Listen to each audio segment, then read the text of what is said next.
Welcome to ABC news. ముందుగా headlines చూద్దాం.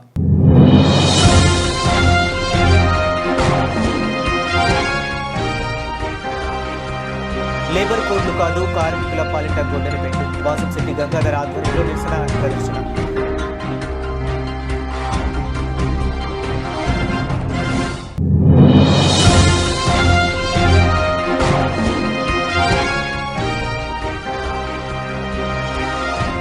దివ్యాంగులకు ఉచిత బస్సు పథకాన్ని అమలు చేయాలి. వైఎస్ఆర్ దివ్యాంగుల రాష్ట్ర అధ్యక్షులు పులిపాటి దుర్గారెడ్డి డిమాండ్.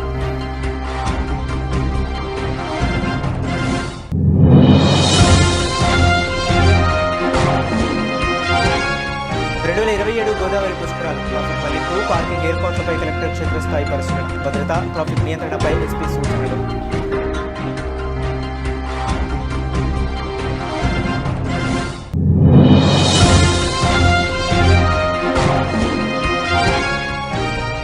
సమ్మె సక్సెస్ లేబర్ కోడ్స్ పై కట్టం తొక్కిన కార్మికులు. రాజమహేంద్రవరం మెయిన్ రోడ్లో భారీ ప్రదర్శన.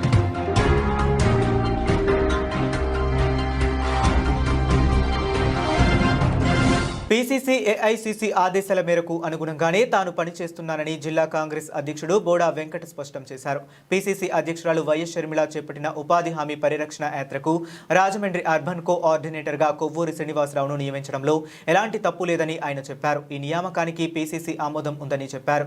గురువారం ఏర్పాటు చేసిన మీడియా సమావేశంలో బోడా వెంకట్ మాట్లాడుతూ నగర కాంగ్రెస్ అధ్యక్షుడు బాలేపల్లి మురళీధర్ తనపై అనవసర విమర్శలు చేస్తున్నారని మండిపడ్డారు.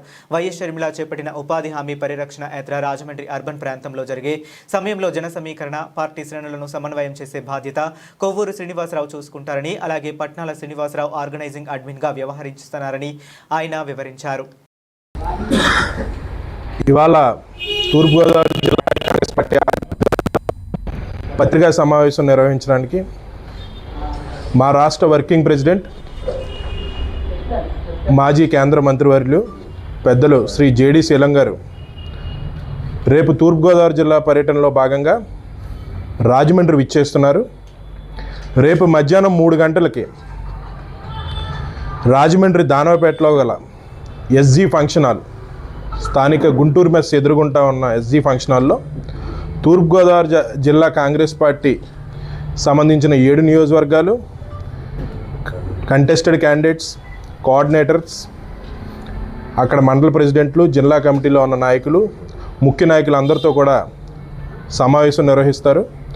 ముందుగా 3ంటికి పత్రికా సమావేశం నిర్వహించిన తర్వాత జిల్లా కార్యవర్గంతో ఆయన సమావేశం జరుగుతుంది. ముఖ్యంగా ఆయన రాష్ట్ర వ్యాప్తంగా పర్యటించడానికి గల ముఖ్య కారణం మా పీసీసీ ప్రెసిడెంట్ గారు వైఎస్ షర్మిలారెడ్డి గారు ఉపాధి హామీ పరిరక్షణ యాత్ర పేరుతో రాష్ట్రం అంతా కూడా పర్యటన చేయడం, అందులో భాగంగా తూర్పుగోదావరి జిల్లాలో కూడా బహుశా వచ్చే నెల మొదటి వారం తర్వాత తూర్పుగోదావరి జిల్లాలో ఉంటుంది. తూర్పుగోదావరి జిల్లాలో 2 చోట్ల ఈ కార్యక్రమం నిర్వహించాలని చెప్పి పార్టీ భావిస్తుంది. 2 నియోజకవర్గాల్లో ఉదయం 10 నుంచి 1 గంట వరకు ఒక చోట, సాయంత్రం 4 నుంచి 7 వరకు ఒక చోట నిర్వహించాలని చెప్పి కాంగ్రెస్ పార్టీ భావిస్తుంది. కాబట్టి తూర్పుగోదావరి జిల్లాలో ఉన్న కాంగ్రెస్ పార్టీ శ్రేణులందరినీ కూడా సన్నద్ధం చేయాలనే ముఖ్య ఉద్దేశంతో రేపు మా వర్కింగ్ ప్రెసిడెంట్ జేడీ శీలం గారు విచ్చేయడం జరుగుతుంది. కావున తూర్పుగోదావరి జిల్లా కాంగ్రెస్ పార్టీ శ్రేణులందరికీ కూడా రేపు మధ్యాహ్నం 3ంటికి తప్పనిసరిగా అక్కడికి వచ్చి ఆ కార్యక్రమంలో పాల్గొని పీసీసీ ప్రెసిడెంట్ గారి కార్యక్రమాన్ని ఏ రకంగా మనం విజయవంతం చేయాలనే డిస్కషన్స్లో పాల్గొనాలని చెప్పి పిలుపునిస్తూ, అదేవిధంగా రేపు పార్లమెంటు కాంగ్రెస్ పార్టీ అభ్యర్థి అయిన గిడుగు రుద్రరాజు గారు కూడా వస్తానని సమాచారం ఉంది. బహుశా ఆయన కూడా ఈ కార్యక్రమంలో పాల్గొనవచ్చు. కాబట్టి పెద్దలు జేడీ శీలం గారు, అదేవిధంగా సిడబ్ల్యూసీ సభ్యులు గిడుగు రుద్రరాజు గారు ఇద్దరు కూడా ఈ కార్యక్రమానికి పాల్గొని పీసీసీ ప్రెసిడెంట్ గారు చేపట్టిన యాత్రని విజయవంతం చేయాల్సిందిగా కాంగ్రెస్ పార్టీ శ్రేణులందరికీ పిలుపునిస్తారు. కాబట్టి అందరూ విచ్చేసి పెద్ద ఎత్తున కాంగ్రెస్ పార్టీ కార్యక్రమాన్ని విజయవంతం చేయాల్సిందిగా కోరుతాం. యాత్ర షర్మిల గారి ప్రోగ్రాం వచ్చి రేపు మార్చిలో జరగబోతూ ఉంది. దాని నిమిత్తం నియోజకవర్గాలు, జిల్లా నియోజకవర్గాలన్నింటినీ కూడా సమావేశం చేయడం కోసం రేపు జేడీ శీలం గారు రాజమండ్రి విచ్చేస్తూ ఉన్నారు. అధ్యక్షులు బోడా వెంకట గారి ఆధ్వర్యంలో రేపు మన గుంటూరు మెస్ వై జంక్షన్ దగ్గర ఆ ప్రోగ్రాం జరగబోతూ ఉంది. ఇందులో భాగంగా నేను రాజమండ్రి అర్బన్ దానికి ఆ పరిరక్షణ యాత్రకి అధ్యక్షునిగా వ్యవహరిస్తూ, కోఆర్డినేటర్గా వ్యవహరిస్తూ నేను ఈ కార్యక్రమాన్ని ముందుకు తీసుకెళ్ళ యొక్క సమావేశానికి మిమ్మల్ని కూడా అందరిని ఆహ్వానిస్తూ ఉన్నాం. యావత్ జిల్లా నాయకుల్ని, అర్బన్ నాయకుల్ని, కార్యకర్తలను అందరిని కూడా ఆహ్వానిస్తూ ఉన్నాం.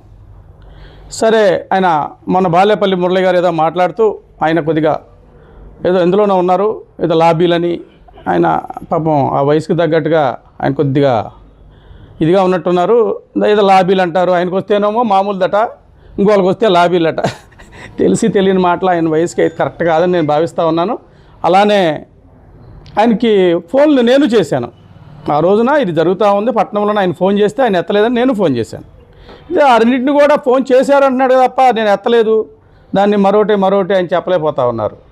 బహుశా ఆయనకు వయసు రీత్యా కొంత ఇదిగా ఉన్నారని మా బోడా వెంకట గారు జిల్లా అధ్యక్షుల ఆధ్వర్యంలో ఈ కార్యక్రమం చాలా బాగా జరగాలని, పెద్ద ఎత్తున రేపు షణ్మిరెడ్డి గారు వచ్చే యాత్రకు కూడా బలం చేకూరాలని, మేమంతా కలిసికట్టుగా చేయాలని మేము కూర్చున్నాం. కానీ అయినా కొంతమంది మా మీద అవాకులు చవాకులు చెప్తున్నారు. రకరకాలుగా పార్టీలకు కూడా చాలామంది వెళ్ళొద్దన్నారు. కానీ మేము ఎవరిని అలా అంటలేదు, మాకు అందరూ ఒకటే. కానీ మేమేమి ఎవరిని కాంగ్రెస్ పార్టీ కోసం చేస్తున్నాం తప్ప కాంగ్రెస్ పార్టీ కాకుండా వేరే వాళ్ళ కోసమో దీనికోసం ఇన్నాళ్ళు చేయలేదు. ఎవరు ప్రెసిడెంట్గా ఉన్నా వాళ్ళ కోసం మేము వెళ్ళి ఆహ్వానించాం, వాళ్ళందరితో వెనకాల తిరిగాం. కానీ ఈరోజు ఎవరినో కొత్త ఆయన వేసినట్టుగా చెప్తున్నారు. ఆయన కొత్త ఆయనేం కాదు, ఎప్పటి నుంచి ఎన్ఎస్యూ నుంచి ఆయన ప్రెసిడెంట్ చేశాడు, స్టేట్ చేశాడు, అన్నీ చేశాడు, కంటెస్ట్ చేశారు ఎమ్మెల్యేగా ఆయన. అలాంటి ఆయన్ని ఆయన ఎవరో ఇచ్చారు, ఆయన కొత్తగా వచ్చారు అనే మాటలు మనం మాట్లాడడం పద్ధతి కాదు. ఎందుకంటే రేపొద్దున ఆయన రావచ్చు. ఇప్పుడు మాకు నగర ఆర్గనైజింగ్ జనరల్ సెక్రటరీ ఇస్తానన్నాడు, నేనెవరో తెలియదు అన్నాడు. ఆయన ఎవరికో ఇచ్చారు కదా అంటే మరి అప్పుడు ఎలా పెట్టుకుందాం అనుకోండి, ఆయన దాంట్లో పెట్టుకుని ఎలా చేశారు. అలా మాట్లాడకూడదు, వ్యక్తిత్వాలు దెబ్బతింటాయి. ఎందుకంటే ఎవరిని కూడా పరోక్షంగా మనం వ్యక్తిత్వంగా మాట్లాడకూడదు. మేము ఎవరిని మాట్లాడతల్లా, రెడ్డి గారినైనా బాలేపల్లి మురళి గారైనా ఎవరినైనా అందరూ మాకు సమానమే. కానీ వాళ్ళ అర్థం మేము చేసాం, మేము వాళ్ళని అభిమానించాం. కానీ వాళ్ళు కొత్తగా వచ్చిన ఆయన వెనకాల ఉన్నాం కదా అని మమ్మల్ని విమర్శించడం మంచిది పద్ధతి కాదు. కాబట్టి అందరూ కూడా చూస్తున్నారు, మీడియాలో కూడా చూస్తున్నారు, ప్రజలందరూ చూస్తున్నారు. ఇదంతా మాకు అవసరం లేదు. కానీ ఒకటి, మేము ప్రజలందరినీ బలోపేతం చేస్తాం. కాంగ్రెస్ పార్టీని మంచి పార్టీ నెగ్గాలని, మేము పార్టీ గురించి బలంగా మేము ముందుకు వెళ్ళాలని, బలోపేతం చేయాలని మేము చూస్తున్నాం. అలాగే షణ్మిరెడ్డి గారి నాయకత్వంలో, రాహుల్ గాంధీ గారు వీళ్ళ నాయకత్వంలో ఇంకా ముందంజ వేస్తూ మేము చేస్తాం. ఇప్పుడు వాళ్ళు ఏమన్నారంటే, ఇప్పుడు దాకా వాళ్ళు ఏం బలోపేతం చేశారో తెలియదు, కానీ మేమేం బలోపేతం చేస్తాం మీడియా వాళ్ళే చూస్తారు. అప్పుడు దాకా వెయిట్ అండ్ సీ. దేశంలో కార్మిక వ్యతిరేక విధానాలకు పాల్పడుతున్న నరేంద్ర మోదీ ప్రభుత్వాన్ని గద్దెదింపే వరకు పోరాటం చేస్తామని ఐఎన్టీయూసీ జిల్లా అధ్యక్షుడు మాజీ కార్పొరేటర్ వాసంశెట్టి గంగాధర్రావు స్పష్టం చేశారు. దేశవ్యాప్త సార్వత్రిక సమ్మెలో భాగంగా వాసంశెట్టి ఆధ్వర్యంలో స్థానిక కోటగుమ్మం శివుడి బొమ్మ వద్ద ఐఎన్టీయూసీ అనుబంధ కార్మిక సంఘాల ఆధ్వర్యంలో గురువారం భారీ ఎత్తున నిరసన ప్రదర్శన నిర్వహించారు. 4 లేబర్ కోడ్లను రద్దు చేయాలని, కనీస వేతన చట్టం అమలు చేయాలని, కార్మికులను రక్షణ కల్పించాలని పెద్ద ఎత్తున నినాదాలు చేశారు. ఈ సందర్భంగా వాసంశెట్టి మాట్లాడుతూ, మోదీ ప్రభుత్వం అధికారంలోకి వచ్చిన నాటి నుంచి కార్పొరేట్ సంస్థలకు తొత్తుగా మారి కార్మికులను ఇబ్బందులకు గురి చేస్తుందని ఆగ్రహం వ్యక్తం చేశారు. కార్మికులకు వ్యతిరేకంగా ప్రవేశపెట్టినటువంటి ఏదైతే 4 లేబర్ కోడ్స్ ఉన్నాయో అవి రద్దు చేయాలని, ప్రత్యేకించి ఆల్ ట్రేడ్ యూనియన్స్ అన్నీ కూడా ఏకతాటిపైకి వచ్చి చేస్తున్నటువంటి సమ్మె జయప్రదంగా జరుగుతుంది. సుమారుగా 30 కోట్ల మంది ఇవాళ ఈ సమ్మెలో పాల్గొంటున్నారు.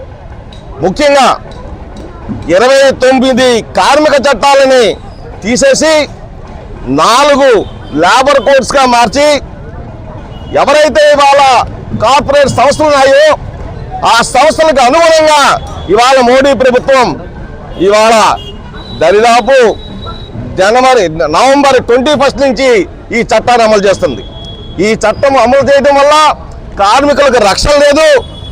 అలాగే ఎన్నో ఏళ్ళుగా 1886 సంవత్సరంలో చికాగో జైల్లో జరిగినటువంటి ఏదైతే 8 గంటల పని విధానం ఉందో ఆ పని విధానాన్ని సాధించుకున్నటువంటి ఏదైతే కార్మిక పోరాటాల ద్వారా సాధించుకున్నటువంటి ఈ 8 గంటల పనిదినం ఇవాళ తుంగలోకి దక్కి 10 గంటలుగా మార్చి 12 గంటలుగా చేసి ఓవర్ టైం కూడా తీసివేసినటువంటి ఇవాళ ఈ ప్రభుత్వం దరిదాపు మోడీ గారు వచ్చిన కూటమి ప్రభుత్వం ఏర్పడి 2 సంవత్సరాలు అయినప్పటికీ దివ్యాంగులకు ఏ విధమైన నూతన పెన్షన్లు మంజూరు చేయలేదని వైఎస్ఆర్ కాంగ్రెస్ పార్టీ దివ్యాంగుల విభాగం రాష్ట్ర అధ్యక్షులు పులిపాటి దుర్గారెడ్డి అన్నారు. గురువారం రాజమహేంద్రవరం రూరల్ బొమ్మూరులోని వైఎస్ఆర్ కాంగ్రెస్ పార్టీ కార్యాలయంలో ఏర్పాటు చేసిన విలేకరుల సమావేశంలో ఆయన మాట్లాడుతూ కూటమి ప్రభుత్వం ఏర్పడిన తర్వాత రాష్ట్రంలో 8 లక్షల పెన్షన్లు ఉండగా 1 లక్షకు పైగా పెన్షన్లను తొలగించారని ఆవేదన వ్యక్తం చేశారు. గతంలో వైఎస్ జగన్మోహన్ రెడ్డి ముఖ్యమంత్రిగా ఉన్న సమయంలో వికలాంగులకు పెన్షన్లను ప్రతి నెల 1వ తేదీన ఇంటికి వచ్చి ఇచ్చేవారని అన్నారు. మిత్రులందరికీ కూడా నా నమస్కారాలు తెలియజేస్తున్నాను. నా పేరు పులిపాటి దుర్గారెడ్డి, వైఎస్ఆర్సీపీ రాష్ట్ర దివ్యాంగుల విభాగం అధ్యక్షుడిని. మరి ఈరోజు రాష్ట్ర వ్యాప్త పర్యటనలో భాగంగా తూర్పుగోదావరి జిల్లాలో ఉన్నటువంటి రాజమహేంద్రవరంలో జిల్లా అధ్యక్షులు శ్రీ పోసుకుమార్ గారి ఆధ్వర్యంలో ఈరోజు ఈ జిల్లా దివ్యాంగుల విభాగం విస్తృత సమావేశం విచ్చేసినటువంటి పెద్దలు అవును నాగేంద్ర అన్న గారికి, మరి అదేవిధంగా జనరల్ సెక్రటరీ అయినటువంటి మోహన్ రెడ్డి అన్న గారికి, చంద్రశేఖర్ గారికి, మరి స్టేజ్ మీద ఉన్నటువంటి మిగతా పెద్దలందరికీ కూడా నా నమస్కారాలు తెలియజేసుకుంటున్నాను.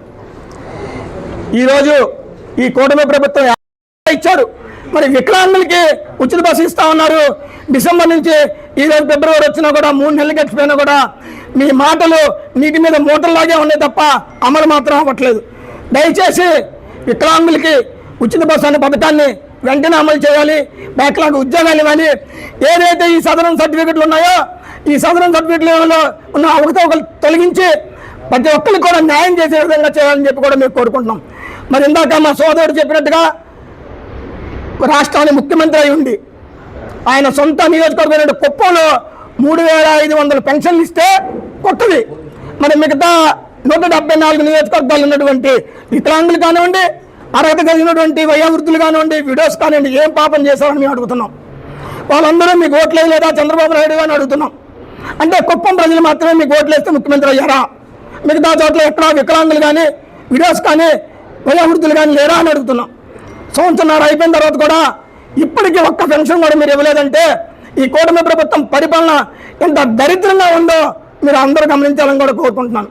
కాబట్టి ఇప్పటికైనా బుద్ధి తెచ్చుకొని అర్హులైనటువంటి వికలాంగులకి వయోవృద్ధులకి అందరికీ కూడా కొత్త పెన్షన్ మంజూరు చేయాలని చెప్పి కోరుకుంటున్నాం.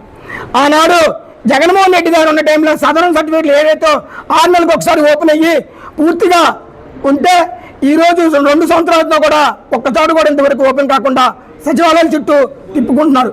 ఈ పద్ధతి మానుకొని ఏదైతే చెప్పారో అవన్నీ నెరవేర్చాలని చెప్పి కోరుకుంటున్నాం. నేను వైఎస్ఆర్ కాంగ్రెస్ పార్టీ దివ్యాంగుల సెల్ తూర్పుగోదావరి జిల్లా అధ్యక్షులుగా పనిచేస్తున్నాం. ఇక్కడికి విచ్చేసినటువంటి రాష్ట్ర అధ్యక్షులు పూలిపాటి దుర్గారెడ్డి గారికి, అలాగే మా స్టేట్ వర్కింగ్ ప్రెసిడెంట్ మన ఆవుల నాగేంద్ర గారికి, వీళ్ళందరికీ కూడా వేదికను అలంకరించిన మోహన్ రెడ్డి గారికి, వీళ్ళందరికీ కూడా ప్రత్యేక ధన్యవాదాలు తెలియజేసుకుంటూ, చంద్రబాబు నాయుడు గారు కూటమి ప్రభుత్వం ఏర్పడి 2 సంవత్సరాలు కావస్తున్న నేటికి ఒక్క దివ్యాంగ పెన్షన్ కూడా మంజూరు కాలేదు.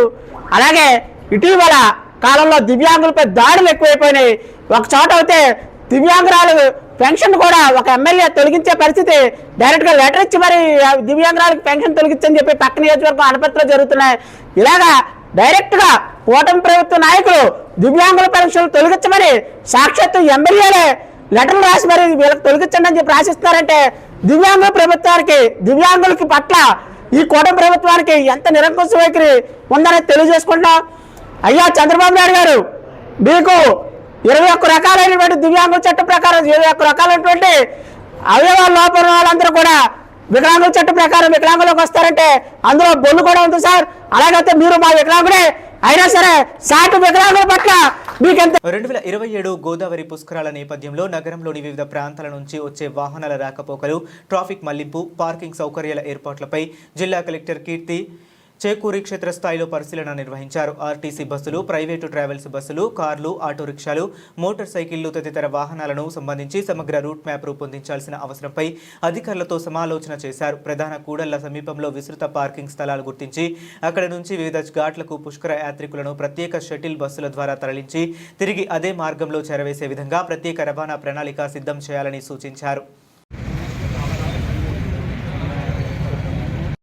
రైల్వే స్టేషన్ నుంచి ఇలా స్ట్రైట్ వస్తారు సార్. రాంపాదాల ఘాట్ జనరల్గా అందరూ కూడా మ్యాక్సిమం పుష్కర్ ఘాట్ రావడానికి ట్రై చేస్తున్నారు సార్. రాంపాదాల ఘాట్ అలా వద్దు, మీరు ఇప్పుడు ఇక్కడ దింపితే డెఫినెట్లీ పుష్కర్ ఘాట్కే వస్తారు. ఇప్పుడు సుబ్బయ్యమ్మ ఘాటు, ఈ గౌతమి ఘాటు లాస్ట్ టైం ఏంటి బస్ స్టాండ్ ఇప్పుడు చూశారు, యు నో వెల్. ఈసారి లాస్ట్ టైం శివరాత్రికి ఈసారికి ఒకటే మా తరఫు నుంచి రిక్వెస్ట్ ఏంటంటే, కలెక్టర్ మేడం చెప్పినట్టు లాస్ట్ టైం చాలా చోక్ అయింది. నేను కూడా బయటకు వచ్చి చూశాను. ఈ దాతృత్వం భోజనాలు పెట్టడం చాలా మంచిదే, but at the same time emergency facilities సిటీలో ఉండాలి. ఫైర్ కానీ అంబులెన్స్ సర్వీసెస్ లాస్ట్ ఇయర్ కంప్లీట్గా చోక్ అయిపోయి ఏవి మూవ్ అవ్వలేదు. ఈసారి కొన్ని డెడికేటెడ్ రోడ్స్, మెయిన్ రోడ్స్ ఏవైతే కావాలో పోలీస్ అండ్ అదైతే మంచిదే అవుతుంది. అది కానీ ఇవ్వగలిగితే మంచిదే అవుతుంది. కానీ అగైన్ గో బ్యాక్ అండ్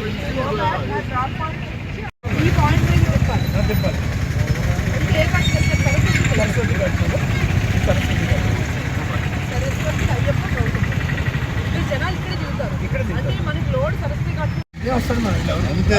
అందుకని నేను చెప్తుందంటే, సపోజ్ ఈ రూట్ ఇక్కడ ఉన్నాయి కదమ్మా, మొత్తం ఘాట్ కదా, ఘాట్లకి మనము we have to expose these Ghats. Suppose it నుంచి బయలుదేరి డ్రాప్ చేసుకుని ఎక్కడైనా మనం పైకి వెళ్తే దెన్ దే విల్.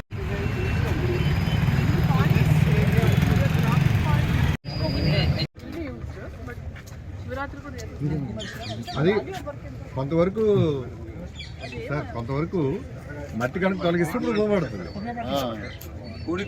ఆ పొడి కొంత తీయాలండి, తీస్తే ఇప్పుడు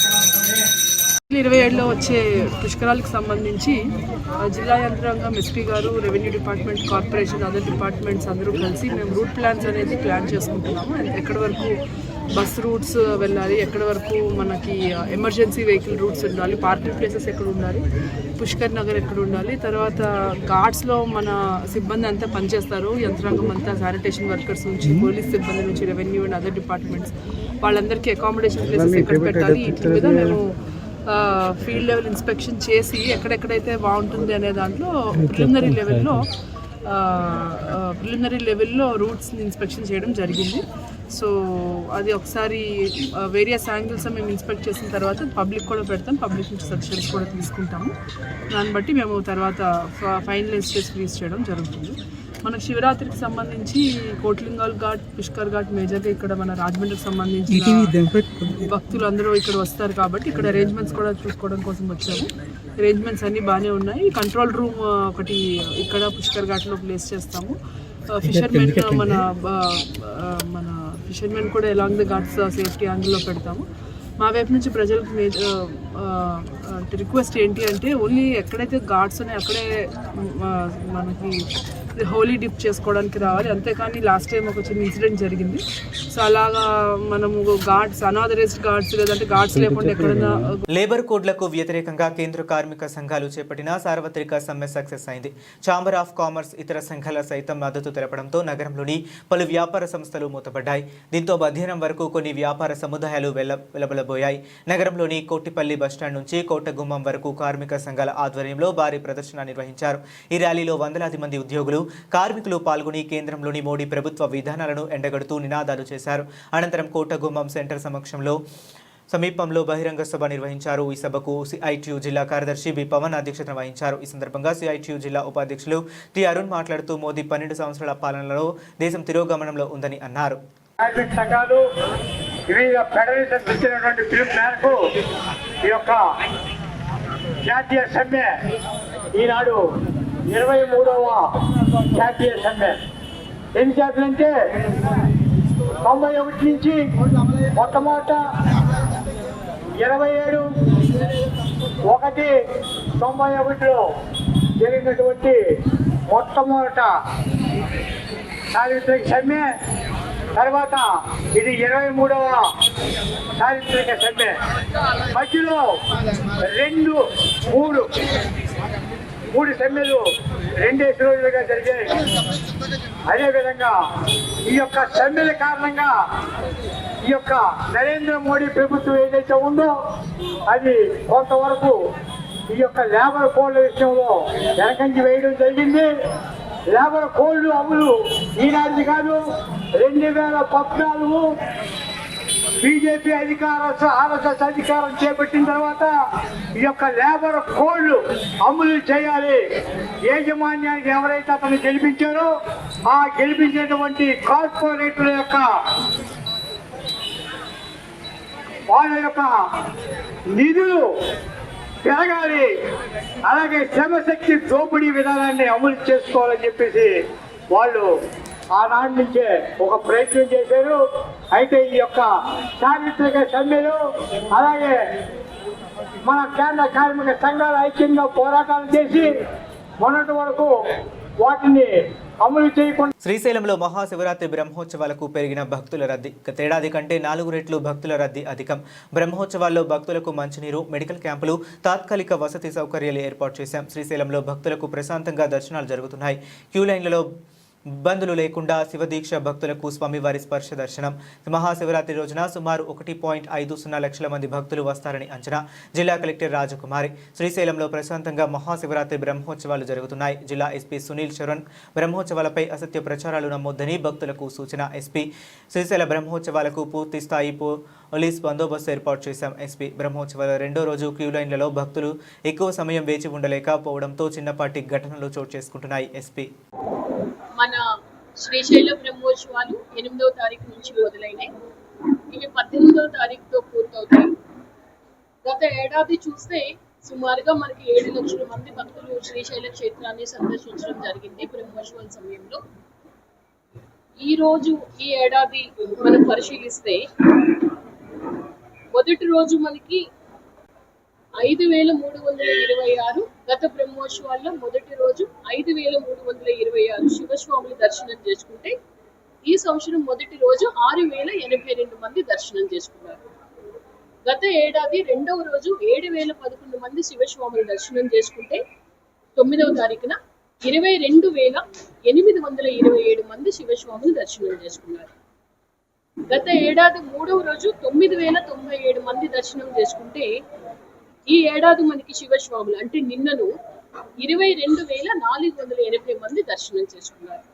మొత్తంగా చూస్తే ఈ బ్రహ్మోత్సవాల్లో 8వ తారీఖున భక్తులందరినీ కలుపుకుంటే 8వ తారీఖున 45360, 9వ తారీఖున 49015, 10వ తారీఖున నిన్నను అత్యధికంగా 70930 మంది దర్శనం చేసుకున్నారు.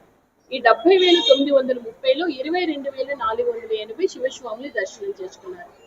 అంటే గత ఏడాదితో కంపేర్ చేస్తే ఈ బ్రహ్మోత్సవాల్లో భక్తుల సంఖ్య మనకి 42% పెరిగింది. శివరాత్రికి బ్రహ్మోత్సవాలకి మనము జిల్లా యంత్రాంగం, దేవాదాయ శాఖ, police, revenue, forest all 9 departments కోఆర్డినేషన్తో మనం ఏర్పాట్లు పూర్తి చేశాం. ఈ సంవత్సరం కాలినడకను కూడా చాలా ఎక్కువ మంది భక్తులు వస్తూ ఉన్నారు. భక్తులకి ఎటువంటి ఇబ్బందులు కలగకూడదని మనందరం సమన్వయంతో పనిచేసి భక్తులకి చాలా సంతోషంతో స్వామివారు అమ్మవారి దర్శనం కల్పించి వాళ్ళు క్షేమంగా వాళ్ళ ఇంటికి చేరుకోవాలని మనందరం కూడా కోరుకుంటాం. మనకి చూస్తే లక్షలాది మంది భక్తులు క్షేత్రానికి వస్తున్నారు. అంటే దర్శనమే నిన్నను 71,000 మంది చేసుకున్నారు. అంటే క్షేత్రంలో ఇంకా దోర్నాల కానీ ఇటు బైర్లూటి కానీ నెక్స్ట్ లింగాలగట్టు కానీ దగ్గర కూడా మేము ఎక్స్పీరియన్స్డ్ పీపుల్తో కౌంటర్స్ పెంచి ఎక్కడ కూడా ట్రాఫిక్ అంతరాయం కూడా లేకుండా కూడా చూస్తున్నాం. మీరు చూస్తే ఎక్కడ కూడా లాస్ట్ 3 days నుంచి ఇష్యూస్ అనేవి లేవు. సో ఆ కేర్ కూడా తీసుకున్నాం. ఎట్ ద సేమ్ టైం ఇక్కడ క్యూ లైన్ కెపాసిటీ పెంచడం కానీ, హోల్డింగ్ ఏరియా పెంచడం కానీ, షేడ్ పెంచడం కానీ, అదర్ ఫెసిలిటీస్ పెంచడం పైన కూడా మాక్సిమం ఎఫోర్ట్ పెట్టి ఎటువంటి ఇబ్బందులు లేకుండా చూసాం.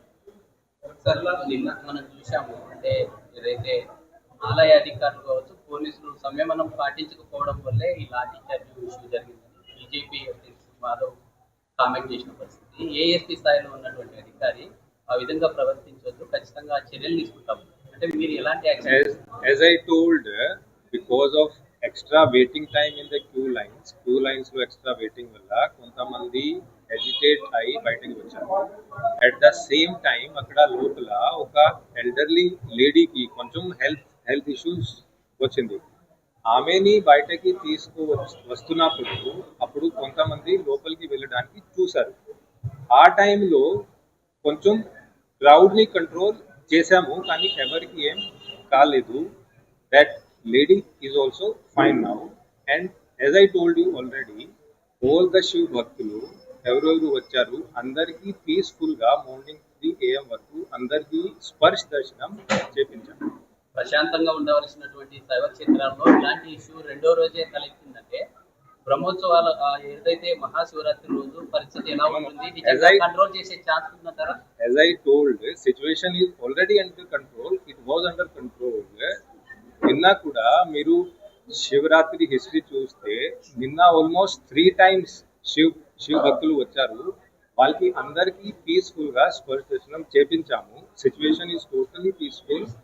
If you go and see, మీరు ఇప్పుడు వెళ్ళి చూస్తే కూడా అందరూ ప్రశాంతంగా పీస్ఫుల్గా దర్శనం చేస్తున్నారు. కావాలంటే మీరు కూడా వెళ్ళి దర్శనం చేసుకోవచ్చు. It is all going peacefully. నిన్న 70,000 పైకి పీస్ఫుల్గా దర్శనం అయిపోయింది. So it is all going peaceful and it is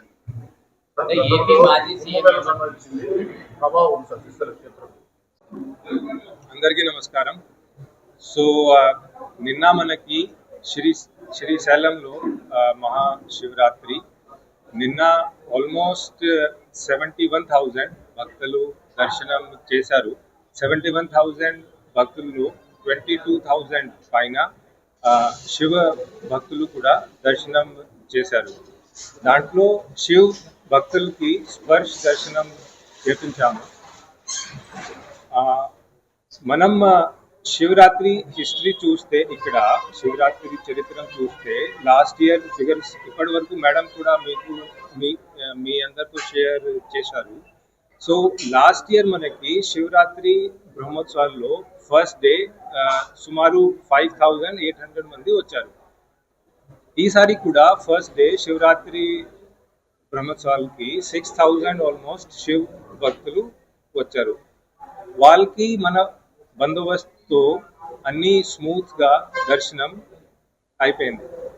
second day all of a sudden మనకి శివ్ భక్తులు ఆల్మోస్ట్ 24,000 దర్శనంకి వచ్చారు. వాళ్ళకి అందరికీ ఖచ్చితంగా స్పర్శ దర్శనం చేపించాలి. అది మన సైడ్ నుంచి ఈఓ గారు మనం అందరూ ముందే వాళ్ళకి అది మన సైడ్ నుంచి ఒక భరోసా మేము ఇచ్చాము. సో వాళ్ళకి స్పర్శ దర్శనం మేము ఆపలేదు. వాళ్ళకి అందరికీ రాత్రి ఐ థింక్ మార్నింగ్ 3 AM వరకు వాళ్ళకి అందరికీ స్పర్శ దర్శనం పీస్ఫుల్గా అయిపోయింది. దాంట్లో బికాజ్ స్పర్శ దర్శనం మేము ఒక 1 hourలో ఆల్మోస్ట్ 1,200కి స్పర్శ దర్శనం అవుతుంది. అందుకే కొంచెం ఎక్కువ వెయిటింగ్ టైం వాళ్ళకి అయింది. ఎక్కువ వెయిటింగ్ టైం వల్ల అది కొంచెం స్మాల్ ఇన్సిడెంట్స్ కొన్ని చోట్ల అది అయింది. కానీ నిన్న మీరు చూస్తే 70,000 పైన భక్తులు దర్శనం చేశారు. దాంట్లో ఆల్మోస్ట్ 22,000 శివ భక్తులకి స్పర్శ దర్శనం కూడా చేయించడం జరిగింది. అది అంతా పీస్ఫుల్గా అయిపోయింది. శివ భక్తుల కోసం ఎక్స్ట్రా హోల్డింగ్ ఏరియాస్ పెట్టాము. వాళ్ళకి హోల్డింగ్ ఏరియాస్లో అన్ని ఫెసిలిటీస్, వాటర్ కానీ, ఫుడ్ కానీ, బులెటిన్ ముగించే ముందు మరొకసారి హెడ్లైన్స్ చూద్దాం.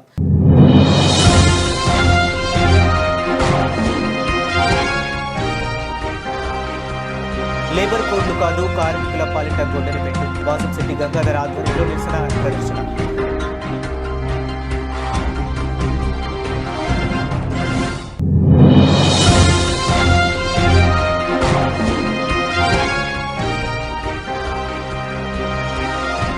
దివ్యాంగులకు ఉచిత బస్సు పథకాన్ని అమలు చేయాలి. వైఎస్ఆర్ దివ్యాంగుల రాష్ట్ర అధ్యక్షులు పులిపాటి దుర్గారెడ్డి డిమాండ్.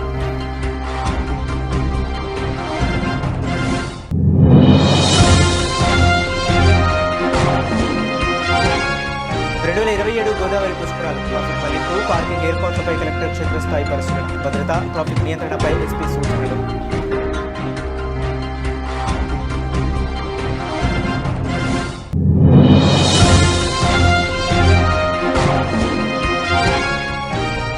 సమ్మె సక్సెస్ లేబర్ కోడ్స్ పై కట్టం తొక్కిన కార్మికులు.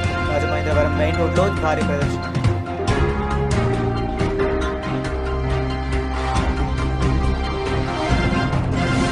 ఇవి ఇప్పటి వరకు ఉన్న అప్డేట్స్. మరిన్ని అప్డేట్స్ కోసం కీప్ వాచింగ్.